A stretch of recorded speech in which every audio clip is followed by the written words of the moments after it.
Then this is the only thing I did with my children the night these attacks were going, because you were awake till 5 in the morning, and I told them that the God we pray to understands all languages. Hail Mary, Shabad Gurbani, Bismillah, and Gayatri Mantra, and all the other languages. We all believe in the oneness of God, and it doesn't make a difference which language we pray in. And that is my religion, is what I've been teaching my kids now. Okay, if somebody asks you, what is your religion? This long sentence is what you have to tell them. And stick by it. If they still don't understand, then all you have to say it in just normal philosophical goodness, that my religion is hard work and to spread happiness.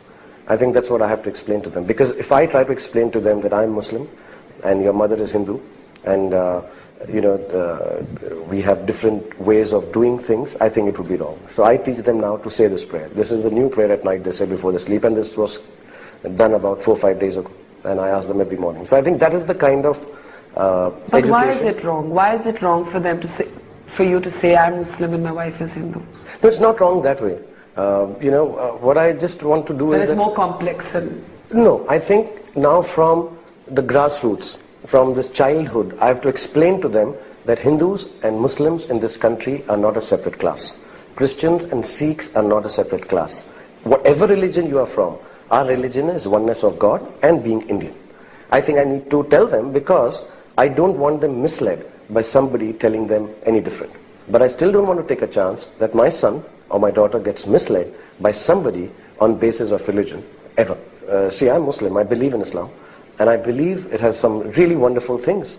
But I cannot be teaching my son. I can teach my son and daughter Islam, but the tenets of Islam. But I cannot teach them that the other religion is not good enough or better or worse than us. You cannot. But yet you do embrace your own faith. Absolutely. I mean, this is the faith I've been born with, and I think being educated and being a little liberal-minded because of my parents, I understood Islam the way it should be. And if you understand Islam, you understand Hinduism also. There is no religion in this world which can sanction the death of so many innocent. There is no God who's going to give you heaven by doing this. There is no forgiveness in any God of any religion for the kind of actions that have happened in Mumbai or any terrorist act that has happened. And yet when you find that terrorism is contextualized with Islam again and again, in public debates, in commentary, then there becomes this kind of cliched media focus on people like yourselves, where they'll say, you're Muslim but you're secular, so you should take a position on this. Do you find that a hard, space to navigate for yourself? What I find hard actually is, like you say, you're a secular Muslim, and you need to take a position. Everyone expects you to take that position as if you have to. I mean, do you ever feel you have to prove your secularism? Not you particularly, but the Indian Muslim is often called to do that. Yeah, and it's not only Indian. I think internationally everywhere Muslims are called to do that. And but then you can't even deny the fact that most of the time when any terrorist activity happens, and seldom when you get hold of some of them, they turn out to be from the Islamic religion. Now that's a truth that you have to face. But the only way you can face it is that you say that yes, they are misled. They've not understood Islam properly. Whether it is in the garb of jihad, whether it is in the garb of, for whatever sake people are saying. I think I understand Islamic religion very, very well.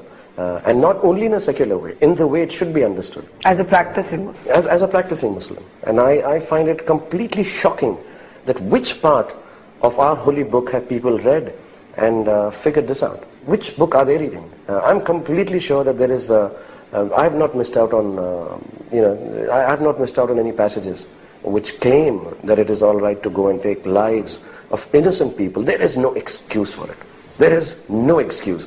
Now when you tell me that do I have to take a stand, that's what makes me a little angry. That I truly believe there is no excuse. Why can't people just sit down and explain their religion, whether it's Hinduism, whether it's Christianity, whether it's Islam, that listen guys, this is what the religion says. See, I've been brought up in a Hindu atmosphere in Delhi. I have a lot of friends who are like that. My wife is a Hindu. I've read the Quran, I've read all the books, I do the namaz. I'm Islamic by birth, and I love the religion.